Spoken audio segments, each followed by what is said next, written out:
Hello friends, operation research के lecture number 13 में आपका स्वागत है। इस लेक्चर में हम लोग डिस्कशन करने जा रहे हैं simplex method, two phase method. Simplex method simple हमने पिछले लेक्चर में डिस्कशन किया था, आपने देखा था, और उसमें आर्क स्टेप बढ़ते हुए हम टू फेज मेथड पर डिस्कशन करने जा रहे हैं। ये टू फेज मेथड का मतलब क्या है कि इस प्रॉब्लम का सॉल्यूशन हम टू फेज में ढूंढेंगे। पहले फेज में हम पहले प्रॉब्लम को लीनियरली एक्सप्रेस करने की कोशिश करेंगे, थोड़ा सा उसको एक्सप्लोर करेंगे, समझने की कोशिश करेंगे, इसके बाद उसका सॉल्यूशन ढूंढने की कोशिश करें। मतलब जो भी प्रॉब्लम हमारे सामने है उस प्रॉब्लम में हो सकता है थोड़ा मॉडिफिकेशन करने की ज़रूरत पड़े। अब क्या ज़रूरत पड़ेगी, क्यों पड़ेगी, उस पर हम लोग अब डिस्कशन करेंगे। देखिए, सबसे पहले सिंपल टू फेज मेथड में कहता है कि मिनिमाइज ऑब्जेक्टिव फंक्शन। ये जनरली टू फेज मेथड हम मिनिमाइजेशन प्रॉब्लम में ही लगाएंगे, और हमारा एक्चुअल अभी जो प्रॉब्लम है तो मिनिमाइजेशन का ही प्रॉब्लम है। लेकिन यदि मैक्सिमाइजेशन प्रॉब्लम होता तो मान लेते हैं हमारा प्रॉब्लम ऐसा होता, maximise z 10x1 plus 6x2 plus 2x3 ऐसा होता तो क्या करते। तो इसका मतलब है कि इस प्रॉब्लम को मैक्सिमाइज से हम मिनिमाइज में कन्वर्ट करेंगे। कहने का मतलब यही है कि मिनिमाइज ऑब्जेक्टिव फंक्शन में ही हम टू फेज लगाने की कोशिश करेंगे। लेकिन अगर प्रॉब्लम ही मैक्सिमाइज का हो और उसको में टू फेज लगाना हो तो हमको मैक्सिमाइज को मिनिमाइज करना होगा। करना आसान है, हम क्या करेंगे, सिंपली इस पूरे इक्वेशन में मल्टीप्लाई कर देंगे -1 से। -1 से हम मल्टीप्लाई अगर कर दें तो क्या होगा रिजल्ट, हमारा नया इक्वेशन हो जाएगा -10x1 -6x2 -2x3। ये हमारा नया इक्वेशन होगा, और इस इक्वेशन को हम सॉल्यूशन में लेके जाएंगे, ना कि ओरिजिनल प्रॉब्लम को। और ये जो मैक्सिमाइज है अब हमारा हो जाएगा मिनिमाइज। तो इस तरह से अगर ऐसा कोई प्रॉब्लम है तो उसमें हम -1 से मल्टीप्लाई करके उसको मिनिमाइज मेथड में कन्वर्ट कर लेंगे। तो एक बात तो स्पष्ट हो गई कि हम मिनिमाइजेशन प्रॉब्लम के लिए ही टू फेज मेथड का इस्तेमाल करेंगे। अगर हमारा प्रॉब्लम मैक्सिमाइज हो तो उसको मिनिमाइज किया जा सकता है, कर सकते हैं हम, और सिंपली हमारा जो ऑब्जेक्टिव फंक्शन है उसे -1 से मल्टीप्लाई करके हम ये काम कर सकते हैं। तो ये काम तो पहला काम है जो हम आसानी से कर सकते हैं। अब इसके बाद और क्या किया जा सकता है उस पर देखें हम। तो नेक्स्ट जो समस्या है उस पर जरा सा गौर करें कि ये जो हमारा ऑब्जेक्ट कांस्टेंट है जिसमें हमने डिसीजन वेरिएबल लगा रखा है, तो इस कांस्टेंट में अगर कुछ ऐसा प्रॉब्लम हो तो कांस्टेंट देखिए किस टाइप का होना चाहिए। तो ये बोलता है कांस्टेंट तो आइदर ग्रेटर देन और इक्वल टू सिंबल के साथ होगा। हमारा यहाँ ग्रेटर देन है, हमें ज़्यादा परेशान होने की ज़रूरत नहीं है। अगर इस तरह का कोई प्रॉब्लम है इक्वेशन में तो हमें क्या करना होगा। तो जब टू फेज मेथड में हम जाएंगे तो ये बोलता है कि for greater than equal to और equal to subtract slack variables and add artificial variable. इसमें दो काम करने होंगे हमको। स्लैक वेरिएबल को सबट्रैक्ट करना होगा इक्वेशन में, और आर्टिफिशियल वेरिएबल को हमें क्या करना होगा, ऐड करना होगा। पिछले मैक्सिमाइजेशन प्रॉब्लम सिंप्लेक्स मेथड में हमने देखा था कि हमने ऐड किया था स्लैक वेरिएबल को। तो स्लैक वेरिएबल को ऐड हमने क्यों किया था, उसका रूल है कि फॉर लेस देन और इक्वल टू सिंबल इनइक्वलिटी, अगर इनइक्वलिटी का ये जो कंडीशन है, इनइक्वलिटी कंडीशन में केवल अगर लेस देन और इक्वल टू हो तो ऐड स्लैक वेरिएबल्स ओनली, तब वहाँ आर्टिफिशियल वेरिएबल की बात हम नहीं करेंगे। लेकिन यदि greater than equal to inequality हो तो हमें दो काम करने होंगे। पहले तो स्लैक वेरिएबल सबट्रैक्ट करने होंगे और ऐड करना होगा आर्टिफिशियल वेरिएबल। तो हमारा ये जो इक्वेशन है 1 और 2 दोनों इक्वेशन को हम देखें तो हमारा इस कंडीशन को फॉलो करना होगा, क्योंकि स्लैक वेरिएबल एडिशन का काम हमने पिछले मैक्सिमाइजेशन प्रॉब्लम में किया है। तो तो उस पर यहाँ पर ध्यान नहीं देंगे हम, इसलिए इस प्रॉब्लम को लिए हैं। यहाँ पर मिनिमाइजेशन, ऑब्जेक्टिव फंक्शन मिनिमाइज्ड है और सब्जेक्ट टू कांस्टेंट जो है वो ग्रेटर देन और इक्वल टू टाइप का है। और इसके बाद x1 x2 x3 is greater than 0 तो है ही, यही हमारा प्रॉब्लम है। आज प्रॉब्लम के सॉल्यूशन की तरफ जब हम बढ़ेंगे तो इसके लिए अब एक नया प्रॉब्लम हमको बनाना होगा। तो इस इक्वेशन को फिर से हम रिवाइज करेंगे, और रिवाइज कैसे करेंगे ज़रा सा देख लीजिए। अब यहाँ पर मिनिमाइज z की बात होगी, z अभी नहीं लिखते हैं हम। सबसे पहले अपने इक्वेशन को हम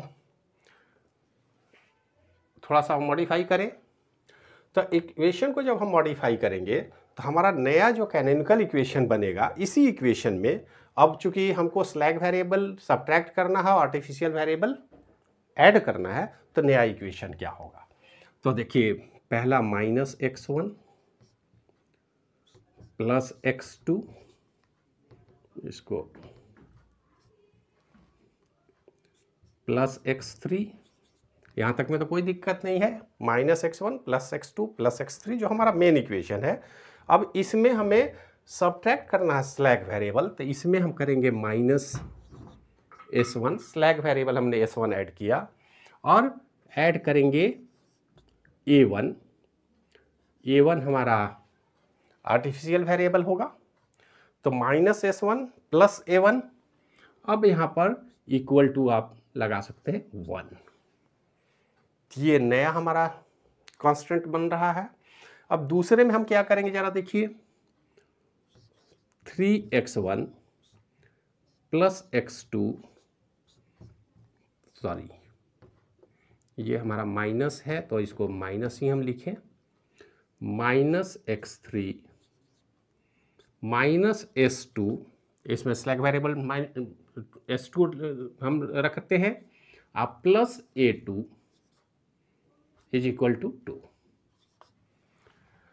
इक्वेशन अब यहाँ क्या हो जाएंगे, x1, x2, x3, s1, s2, a1 and a2 all are equal or greater than 0। तो एक्चुअल इक्वेशन हमारा ये हो गया। अब जरा सा देखिए, ऑब्जेक्टिव फंक्शन भी बदलेगा इस इक्वेशन के आधार पर। तो हम क्या लिखेंगे, 10x1 plus 6x2 plus 2x3 minus 0s1 minus 0s2 plus a1 plus a2। मतलब अब हमारा जो नया प्रॉब्लम हुआ, कैनोनिकल प्रॉब्लम आप बोल सकते हैं इसको, इस इक्वेशन में 10x1 plus 6x2 plus 2x3 जो पहले हमारा था, लेकिन इसमें s1 s2 स्लैग वेरिएबल हमने इंट्रोड्यूस किया है, तो उनका वैल्यू हम रखेंगे 0s1 माइनस 0s2 और प्लस a1 और प्लस a2। ये हमारे आर्टिफिशियल वेरिएबल हैं जिनको हमने ऐड किया है, और इस तरह से हम नया इक्वेशन तैयार करेंगे।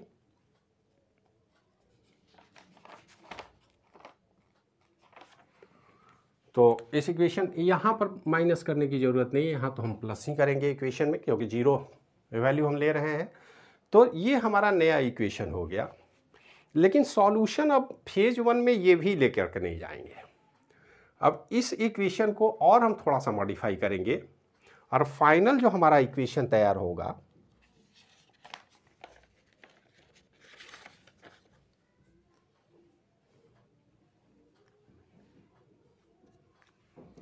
अब एक नया फाइनल इक्वेशन सॉल्यूशन के लिए जो हम बनाएंगे, उसमें हम क्या करेंगे कि इस इक्वेशन, ये तो हमारा मेन इक्वेशन हुआ जिसको हमने मॉडिफाई किया। अब इसमें दो काम हमने किया। सबसे पहले जो इक्वेशन था हमारा, हमको उनको मिनिमाइज करना था ऑब्जेक्टिव फंक्शन को। संयोग से हमारा प्रॉब्लम ही मिनिमाइजेशन का है, इसलिए हमें कोई बदलाव करने की ज़रूरत नहीं है। लेकिन हाँ, अगर चूँकि कांस्टेंट हमारे ग्रेटर देन और इक्वल टू इनइक्वलिटी के हैं, तो इसमें हमने स्लैग वेरिएबल को माइनस किया और एडिशनल आर्टिफिशियल वेरिएबल a1 और a2 का ऐड किया और नया ऑब्जेक्टिव फंक्शन हमने बनाया जो हमारे मेन ऑब्जेक्टिव फंक्शन के साथ साथ 0s1 0s2 प्लस a1 और प्लस a2 इसको हमने ऐड कर लिया और ये हमारा नया इक्वेशन हुआ। लेकिन सॉल्यूशन के लिए इससे काम नहीं चलेगा। अब एक नया इक्वेशन इसके आधार पर हम कैलकुलेट करेंगे क्योंकि हमने अपने से इंट्रोड्यूस किया है a1 और a2। अब जरा सा इस बात को देख लें तो a1 a2 को जब हमने एडिशनल आर्टिफिशियल वेरिएबल बनाए हैं तो फर्स्ट फेज में हम इन्हीं आर्टिफिशियल वेरिएबल के आधार पर इसका सॉल्यूशन ढूंढने की कोशिश करेंगे। मेन ऑब्जेक्टिव फंक्शन पर हम कॉन्सेंट्रेट नहीं करेंगे। तो हमारा अब जो नया इक्वेशन होगा,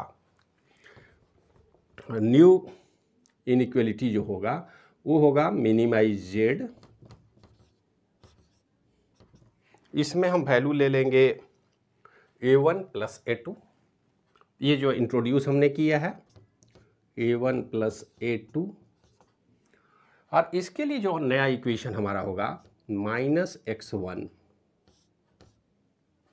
plus x2 plus x3 minus s1 plus a1, और इसी का वैल्यू हम लेंगे। इस a1 के आधार पर हमने वैल्यू लिया 1, next 3x1 plus x2 minus x3 minus s2 plus a2 equal to 1।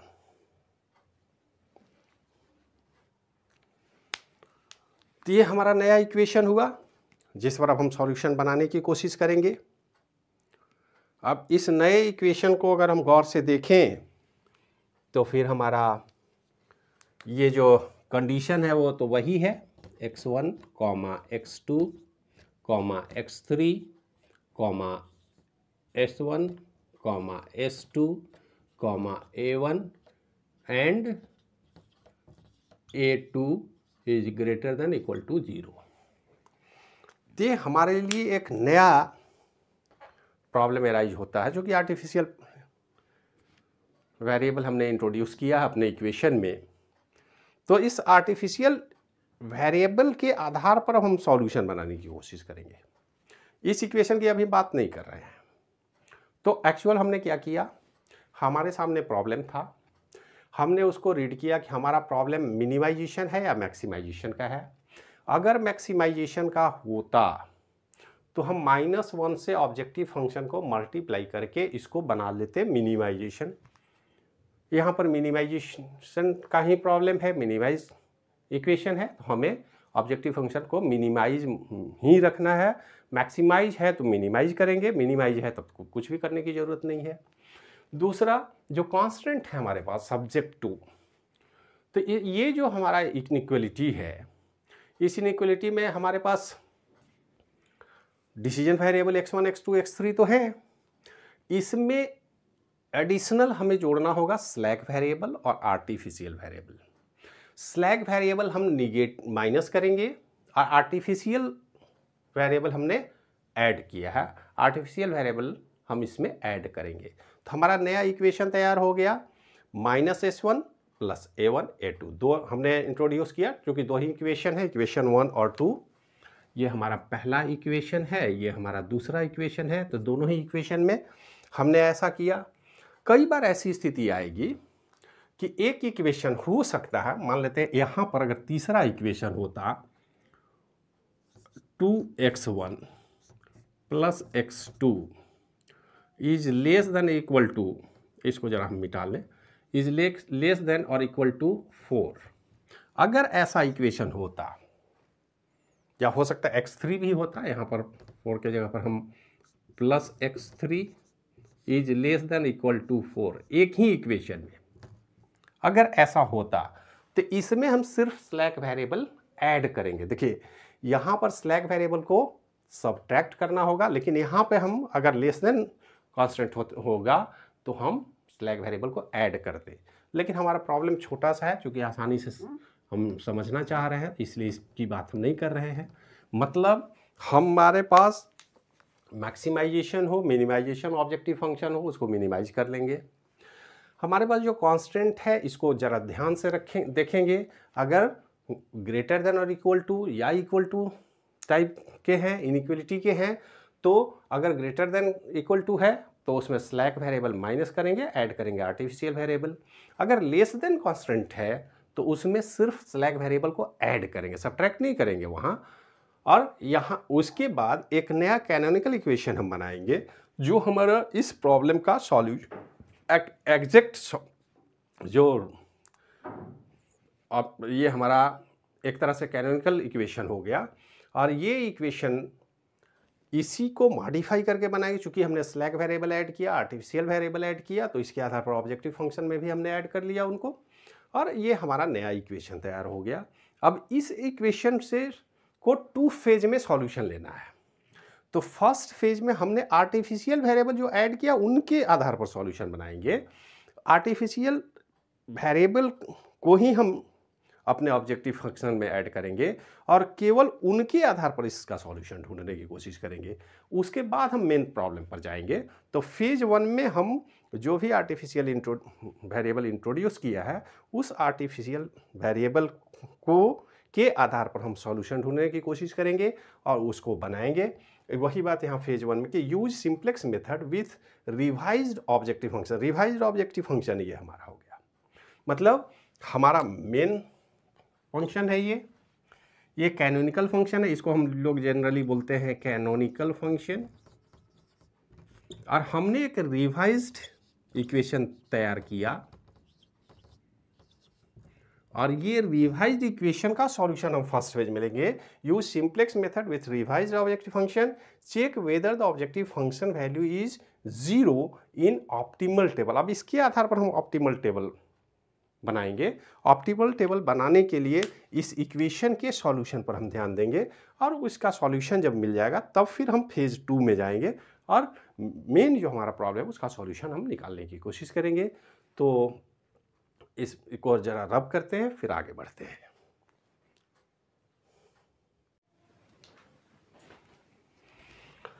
अब इस प्रॉब्लम के सॉल्यूशन की ओर हम लोग बढ़े और सॉल्यूशन में सबसे पहले हम ऐसा काम करेंगे कि हमारा सॉल्यूशन के लिए इनिशियल टेबल बनाना होगा। हमारा मेन अब जो रिवाइज्ड प्रॉब्लम है उस पर हम सॉल्यूशन की बात कर रहे हैं, अभी हम इसकी बात नहीं कर रहे हैं।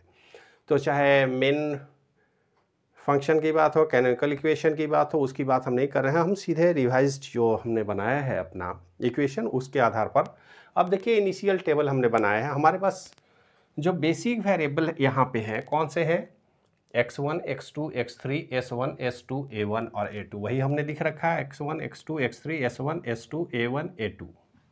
अब इनका इनिशियल कॉस्ट क्या है, तो हमारा मेन जो रिवाइज में ऑब्जेक्टिव फंक्शन उसमें तो सिर्फ a1 और a2 है, बाकी किसी वेरिएबल को हमने काउंट नहीं किया है। तो इनका इनिशियल कॉस्ट क्या होगा, 0 0 होगा, 0 0 0 0। a1 और a2 का कॉस्ट होगा 1 और 1। आप इसको समझ पा रहे हैं, a1 और a2 के लिए 1 1 है हमारे पास कॉस्ट और बाकी सबका इनिशियल कॉस्ट है 0। और a1 और a2 आर्टिफिशियल वेरिएबल है, यही हमारा यहाँ पर बेसिक वेरिएबल a1 और a2 है जिसका कॉस्ट है 1 1। अब जरा सा इस टेबल को फिल किया जाए।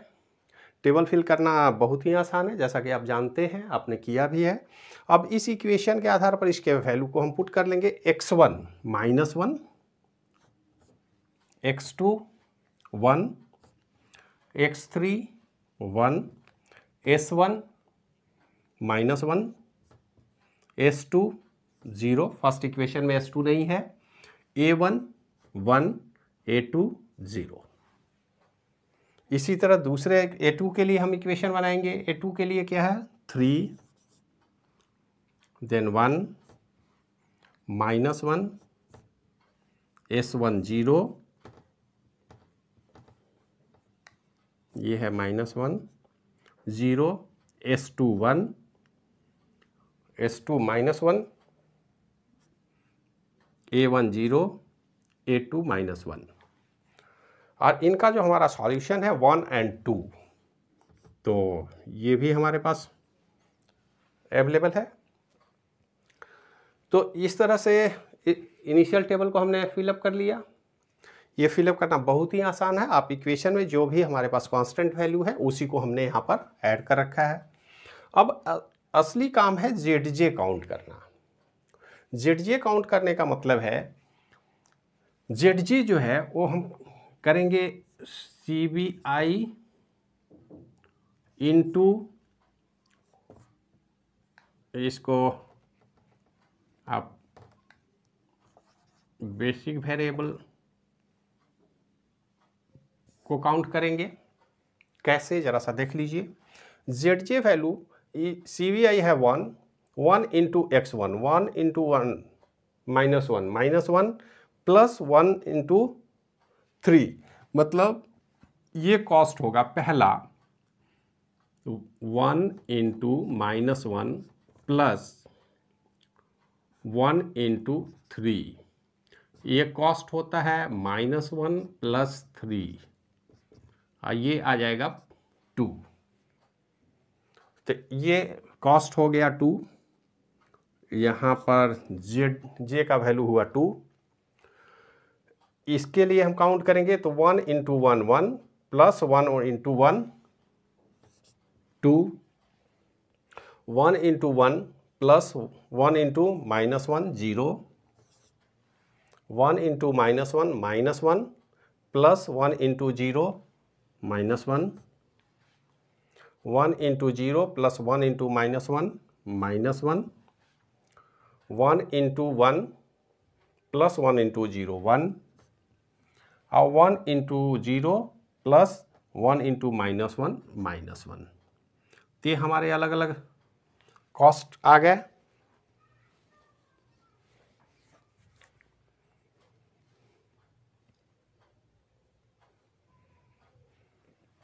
इसका कॉस्ट तो 1 है इसलिए ये पॉजिटिव होगा, इसका -1 कॉस्ट तो है नहीं।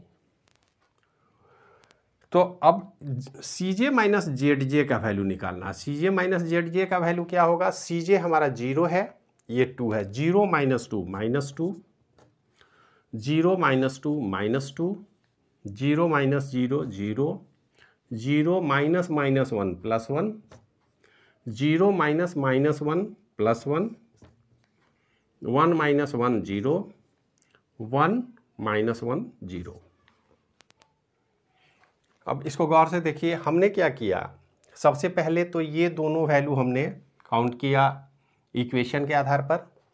ZJ का वैल्यू कॉस्ट, बेसिक कॉस्ट जो है, इनिशियल कॉस्ट, इसको अलग अलग कॉलम वाइज हमने मल्टीप्लाई किया और प्लस एडिशन किया। चूँकि CB का वैल्यू 2, A1 A2 दोनों के लिए, तो दोनों को हमने ऐड कर दिया।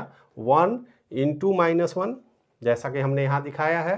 पहले हमने ये किया, फिर बाद में इसको किया, और इन दोनों का फाइनल सॉल्यूशन जब हम लिए तो ये हो गया -1, 1 इंटू 1 -1, और 1 इंटू 3। अब इसका वैल्यू आ गया 2। ठीक वही व्यवस्था फिर x2 के लिए किया। 1 इंटू 1 माइनस 1 इंटू 1, तो सॉरी 1 इंटू 1 1 प्लस 1 इंटू 1। तो इस तरह से हमने कॉस्ट को काउंट कर लिया, और ये हमारा CJ माइनस ZJ का वैल्यू आ गया। अब CJ माइनस ZJ का वैल्यू क्या बताता है? ये बताता है कि CJ और ZJ का अगर वैल्यू निगेटिव है, मतलब CJ minus ZJ greater than 0 होना चाहिए। तो यहाँ ग्रेटर देन 0 तो है नहीं, हमारे पास निगेटिव वैल्यू है। अगर ऐसा है तो फर्दर प्रोसीडिंग करेंगे हम। अब यहाँ पर इटरेटिव मेथड से फिर आगे का टेबल हम बनाएंगे और नया टेबल बनाएंगे। ये हमारा ऑप्टिमम सॉल्यूशन नहीं है। सीधी सी बात है कि अगर ऐसा होता है तो ये हमारा ऑप्टिमम सॉल्यूशन नहीं दे रहा है, क्योंकि यहाँ CJ माइनस ZJ का वैल्यू माइनस में आ रहा है, निगेटिव आ रहा है। ये हमेशा 0 या उससे अधिक होना चाहिए, पॉजिटिव होना चाहिए। तो ये तो 0 है, ये पॉजिटिव है, लेकिन ये दोनों वैल्यू नेगेटिव है। अब यहाँ पर दो कंडीशन होता है, ये दोनों वैल्यू टाई कर रहे हैं, -2 -2। अगर इसमें कोई वैल्यू -2 और -3 हो, -4 हो, तो मोस्ट निगेटिव होगा उसी को हम की कॉलन मानेंगे। लेकिन चूंकि यहाँ टाई हो गया, दोनों एक बराबर हैं, तो एक बराबर होने का मतलब है कि आप किसी को भी काउंट कर सकते हैं, कोई दिक्कत नहीं है। हम क्या करते हैं, हम इसको अपना की कॉलन मानते हैं। हम ऐसा करते हैं, इस कॉलन को हम की कॉलन मानते हैं। अभी चूंकि दोनों ही निगेटिव है, बराबर हैं। अगर ऐसा नहीं होता, मोस्ट निगेटिव को हम मानते हैं, लेकिन मोस्ट निगेटिव था नहीं, इक्वल है। इक्वल है तो किसी को मान सकते हैं। तो हमने x1 को मान लिया कि ये हमारा की कॉलम है। अब की कॉलम हमें पता चल गया।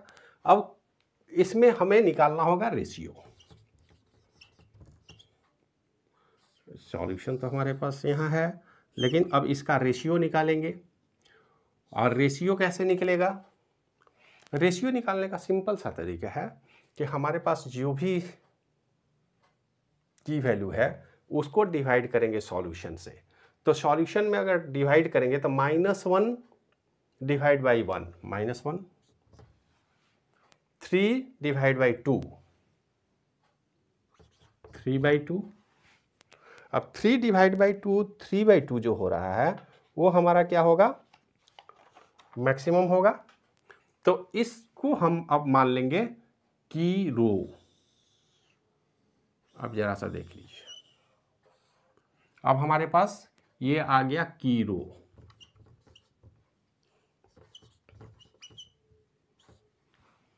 मिनिमाइजेशन का प्रॉब्लम है, इसमें जो मैक्सिमाइज्ड वैल्यू होगा, मैक्सिमम, इन दोनों में मैक्सिमम हमारा ये है, तो इसको हम की रो ले लेंगे। और ये हमारा की कॉलम हमने सेलेक्ट किया है। तो की रो और की कॉलम का जो इंटरसेक्शन पॉइंट है, ये हमारा की वैल्यू है 3। इसको हम क्या बोलेंगे? की वैल्यू। की वैल्यू हो गया 3। तो 3 काम हमने किया। हमें जो ही CJ माइनस ZJ का वैल्यू निगेटिव आया, हमने समझ लिया फर्दर प्रोसीडिंग की ज़रूरत है, ये हमारा ऑप्टिमाइज्ड सॉल्यूशन नहीं है। क्लियर? ऑप्टिमाइज्ड सॉल्यूशन नहीं है तो नया टेबल बनाने की ज़रूरत पड़ेगी। नए टेबल में वो सारे वेरिएबल हमको फिर से उनको असाइन करने होंगे। लेकिन नए टेबल में अब हमें की रो और की कॉलम की ज़रूरत होगी पता करने की, वो मेन इनिशियल टेबल में। तो की रो की कॉलम कैसे हमने पता किया? मैक्सिमम निगेटिव को हमने फाइंड किया। CJ माइनस ZJ जो मैक्सिमम निगेटिव होगा वही होता हमारा की कॉलम। यहाँ पर टाई हो गया था, -2 था, तो हमने किसी एक को ले लिया। आप चाहें तो इसको भी ले सकते हैं, कोई फर्क नहीं पड़ता। तो ये हमारा हो गया की कॉलम। अब की कॉलम के वैल्यू को हम सॉल्यूशन से डिवाइड करेंगे तो हमें पता चलेगा। यहाँ पर हमने क्या किया, हमने सॉल्यूशन जो भी है उसको डिवाइड किया x1 से। x1 मतलब की कॉलम। तो की कॉलम ये बताता है कि ये हमारा अब इंट्रिंग वेरिएबल होगा नेक्स्ट टेबल के लिए। और यहाँ से आउट कौन होगा? जो की रो होगा वो आउट होगा। A2 हमारा बाहर जाएगा। अब x2 इंटर करेगा बेसिक वेरिएबल में और A2 हमारा आउट हो जाएगा। ये क्लियर हो गया? मतलब 2-3 बातें हमको पता चल गई। हमारा की रो कौन सा है? की रो ये बताता है कि की कॉलम बताता है एंट्री वेरिएबल, और की कॉलम बताता है लीविंग वेरिएबल। तो लीविंग वेरिएबल ये हमारा A2 बाहर जाएगा अगले टेबल में और x1 यहाँ पर इंटर करेगा। की रो हमें पता चल गया, की कॉलम पता चल गया, की वैल्यू पता चल गया। इतना काम हमने कर लिया। अब इतना काम यदि हमने कर लिया तब हमारा काम और भी आसान हो जाएगा। अब हम नए टेबल की बात करेंगे। ये टेबल 1 हो जाएगा, इटरेटिव टेबल है ये हमारा टेबल 1। अब नया टेबल हम बनाएंगे। नए टेबल बनाने का तरीका क्या है? तो देखिए, नए टेबल बनाने का सिंपल सा कॉन्सेप्ट है। आप जो भी वैल्यू यहाँ पे है, जो भी की रो के वैल्यू है, उसको की वैल्यू से डिवाइड कर दें। तो की वैल्यू हमारा क्या है? 3 है। अब इसको जब हम डिवाइड करेंगे, देखिए ये हमारा वैल्यू A2 एंट्री वेरिएबल है। A2 को हम ऊपर लिख लें या यहाँ पर ले लेते हैं। हमारे पास इंटर कर रहा है x1 और A1 को छोड़ देंगे। A1 एज इट इज होगा, इसका वैल्यू है 1 और x1 का कॉस्ट है 0। इस x1 को हमने एंट्री किया बेसिक वेरिएबल में और उसका कॉस्ट 0 है, हमारे टेबल से, इनिशियल टेबल से हमने ले लिया। अब x1 की जो वैल्यू होंगे, रो वैल्यू, वो क्या होगा, जो भी प्रीवियस वैल्यू है डिवाइडेड बाई की वैल्यू। तो 3/3 क्या होगा, x1 में 1, x2 में वैल्यू होगा 1 बाई की वैल्यू 1/3,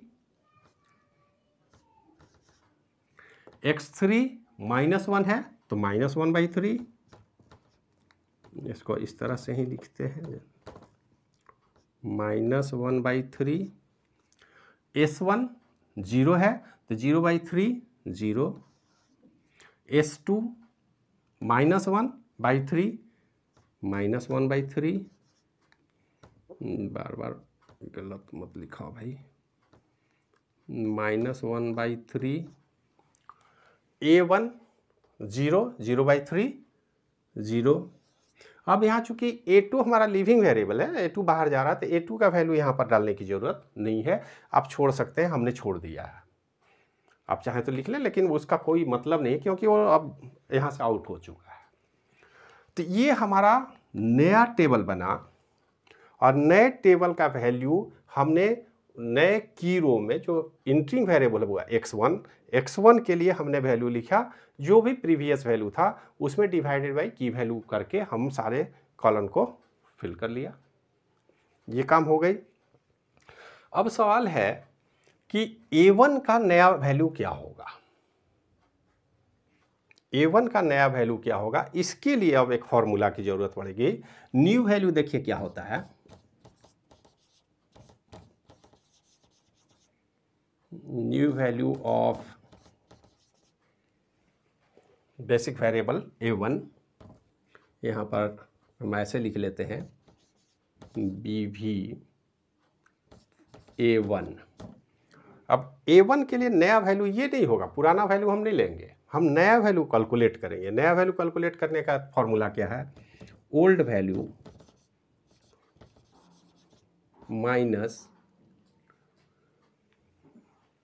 माइनस की कॉलम इनटू की रो डिवाइडेड बाई की वैल्यू।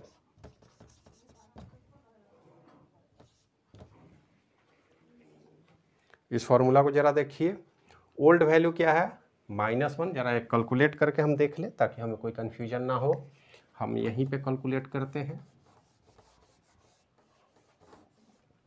फॉर्मूला हमारे पास है, तो इस वैल्यू को हम फिलअप करने की कोशिश करते हैं।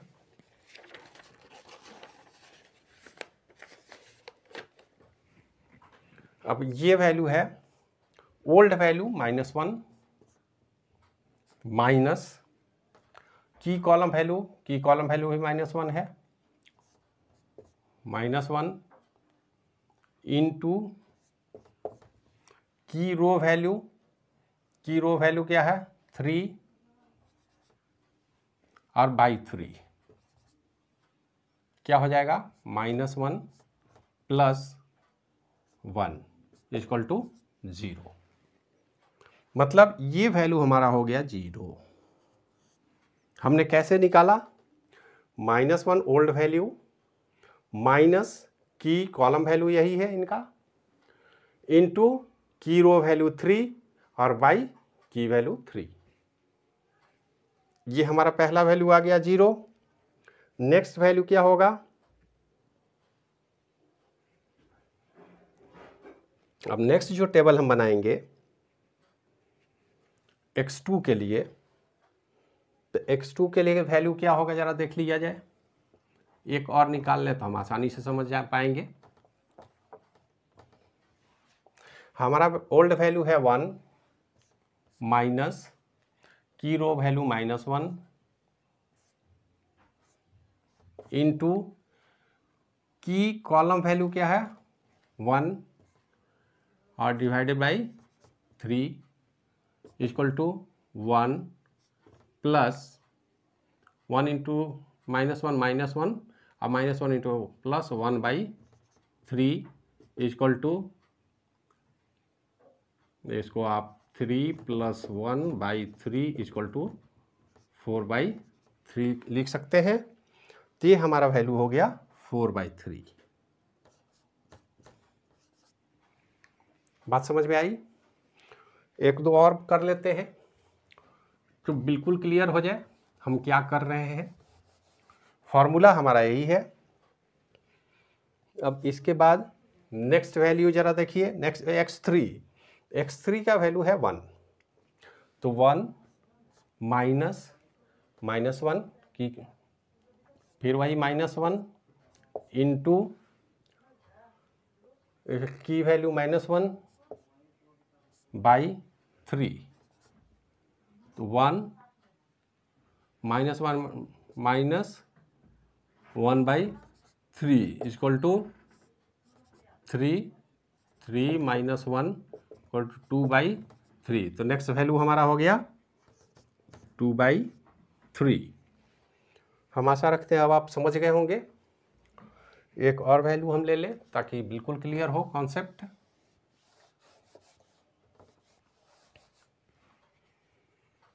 तो हमारा नेक्स्ट वैल्यू है S1 के लिए -1, तो -1 माइनस ओल्ड वैल्यू -1 हो गया, माइनस की कॉलन -1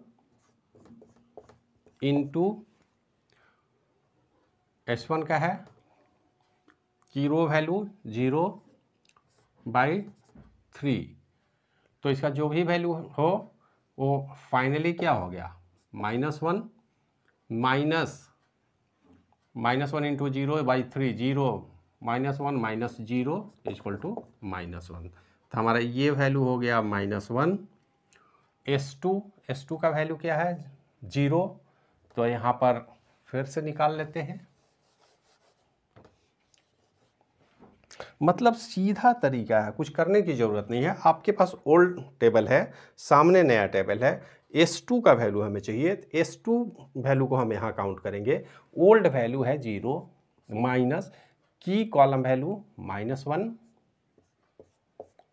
इंटू की रो वैल्यू फिर -1 S2 के लिए भी, और डिवाइडेड बाई की वैल्यू 3। तो इसको जब सॉल्यूशन सोल्व करेंगे 0 -1 इंटू -1 +1/3। अब 0 -1/3 सीधी सी बात है -1/3 होगा, तो इसका वैल्यू -1/3 हो गया। अब A1 के लिए वैल्यू लेंगे, तो A1 के लिए क्या होगा,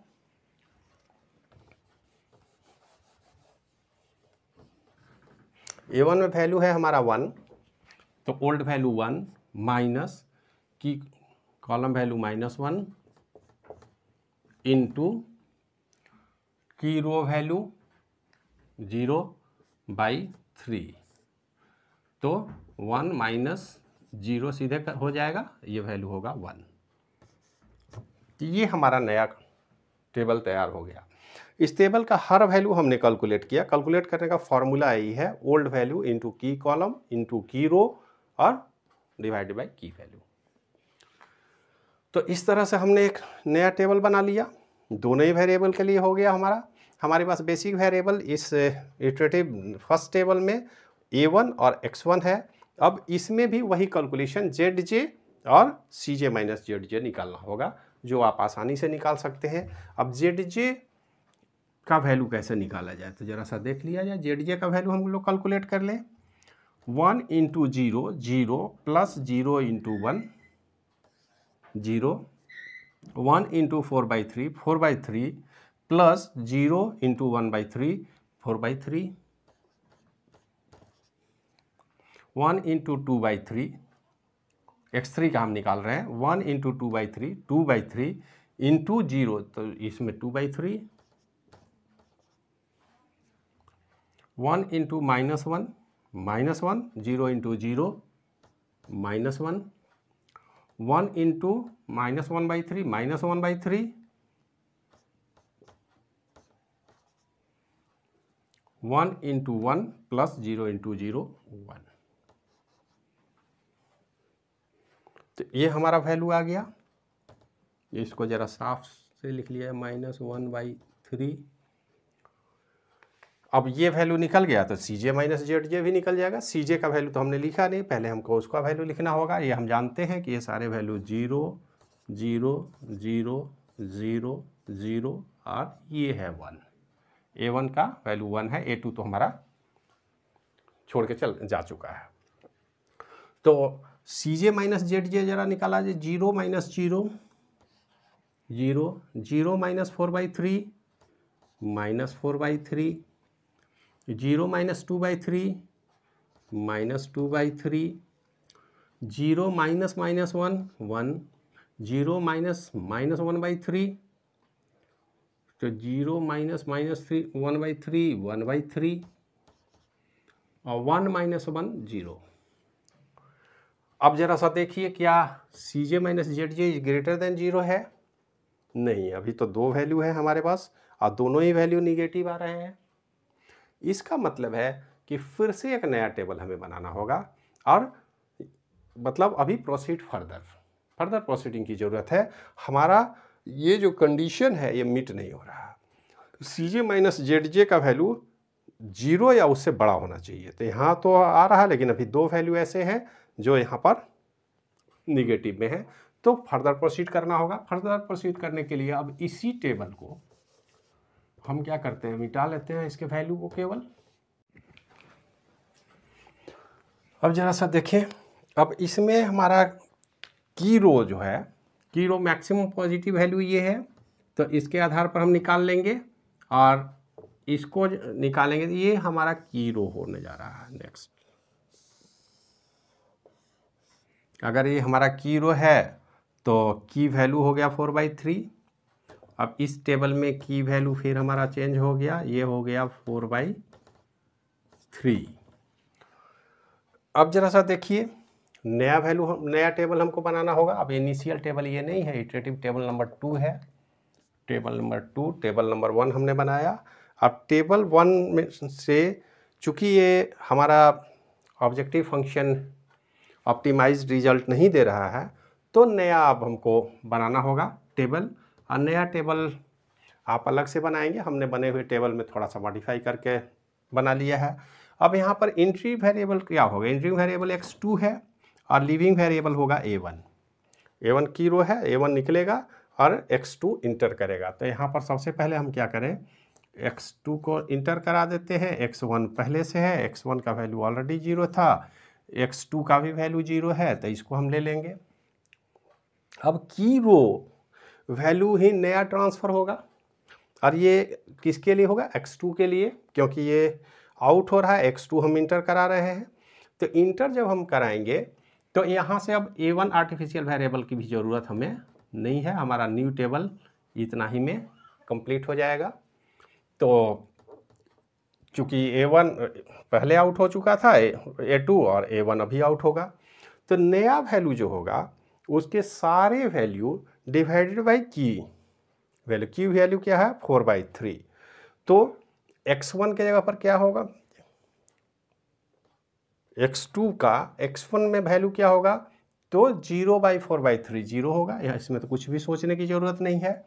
यहाँ पर 4/3 डिवाइडेड बाई 4/3 1 होगा। 2/3 डिवाइडेड बाई 4/3, तो इसको ज़रा कैलकुलेट कर लें हम। इसको कैलकुलेट करके क्लियर पता कर लें।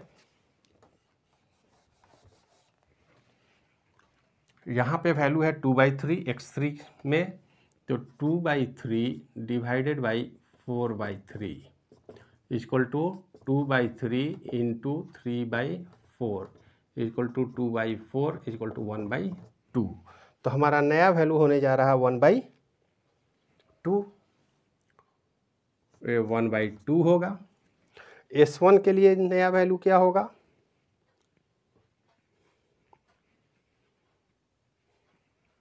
तो S1 का वैल्यू पहले क्या है? -1।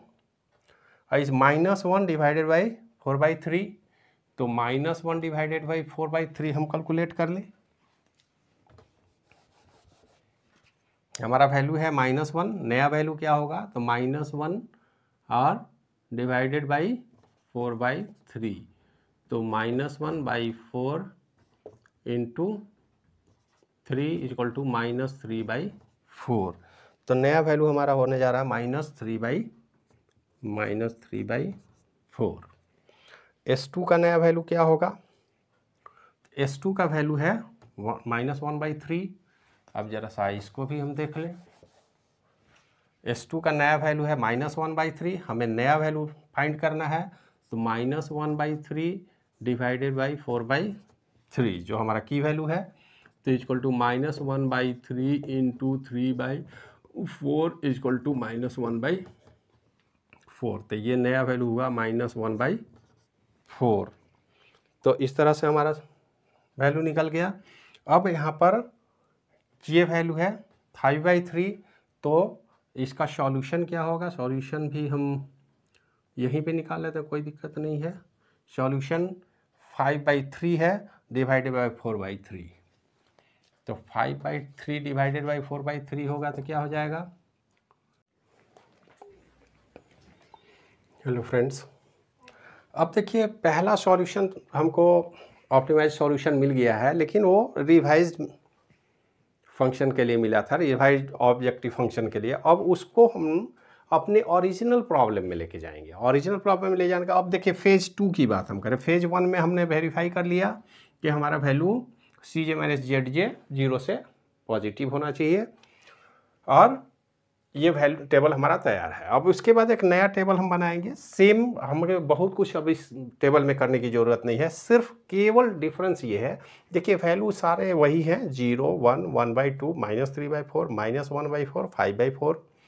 हमारा x1 का वैल्यू 1, 0, -1/2, 1/4, -1/4 और सॉल्यूशन में 1/4 है। इसमें कोई दिक्कत नहीं है। हम केवल चेंज क्या किए हैं, जो हमारा ऑब्जेक्टिव फंक्शन मेन प्रॉब्लम में था, क्योंकि इसमें तो A1 A2 जिसको हमने आउट कर लिया है।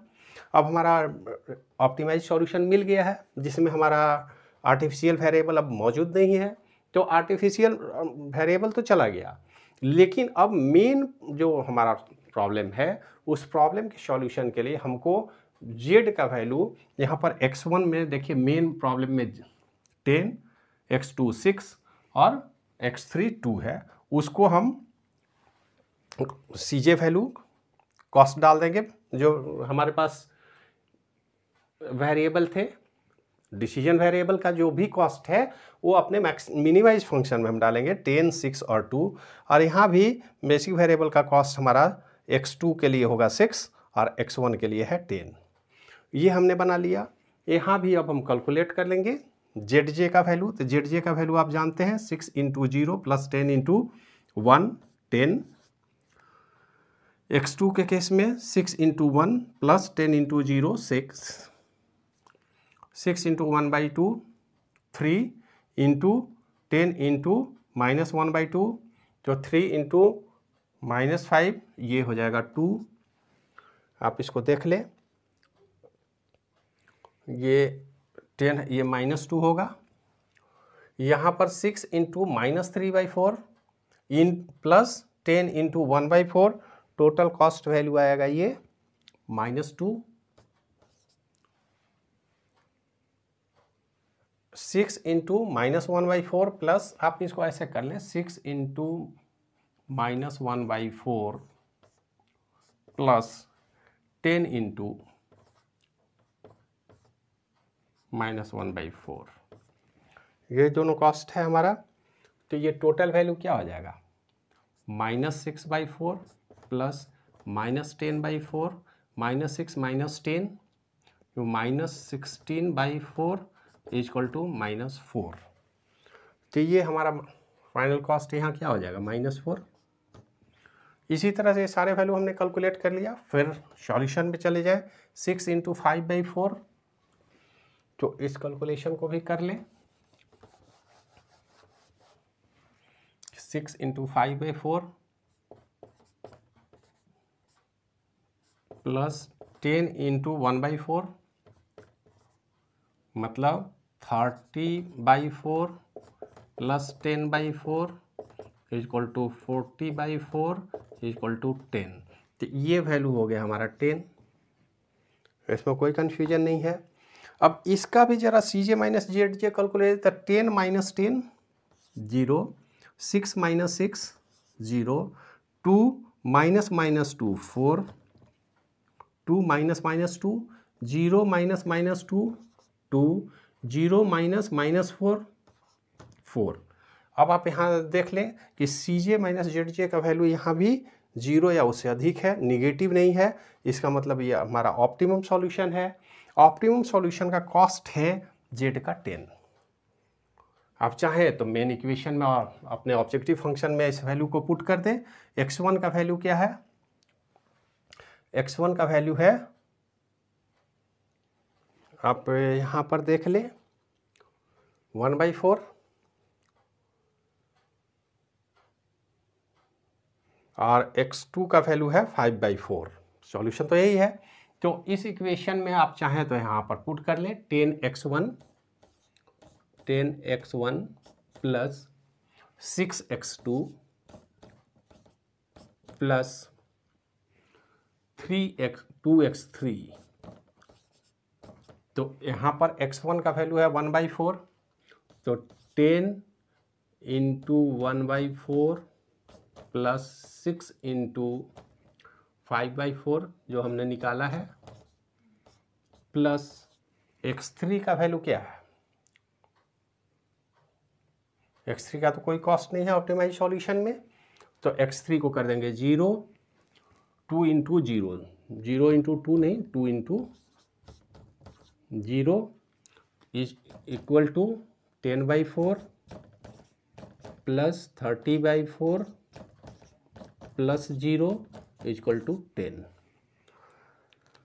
तो इस तरह से हमारा ऑब्जेक्टिव फंक्शन निकल गया। x1 का वैल्यू है 1/4, x2 का वैल्यू है 5/4 और x3 का वैल्यू 0 होगा हमारे ऑप्टिमाइज सॉल्यूशन में, और इसका कॉस्ट होगा 10।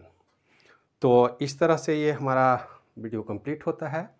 इस पूरे सॉल्यूशन को अपने स्टेप बाय स्टेप देखा, कोशिश कीजिएगा। अगर नहीं समझ में आए तो दूसरी बार तीसरी बार देखें। हम आशा रखते हैं कि आपको समझ में बिल्कुल आ जाएगी, और फिर भी कोई प्रॉब्लम हो तो आप कमेंट में लिखेंगे। इस वीडियो लेक्चर को यहीं समाप्त करते हैं, समय बहुत ज़्यादा हो गया है, और मिलते हैं फिर नेक्स्ट वीडियो में किसी नेक्स्ट प्रॉब्लम के सॉल्यूशन को लेकर के। तब तक के लिए धन्यवाद।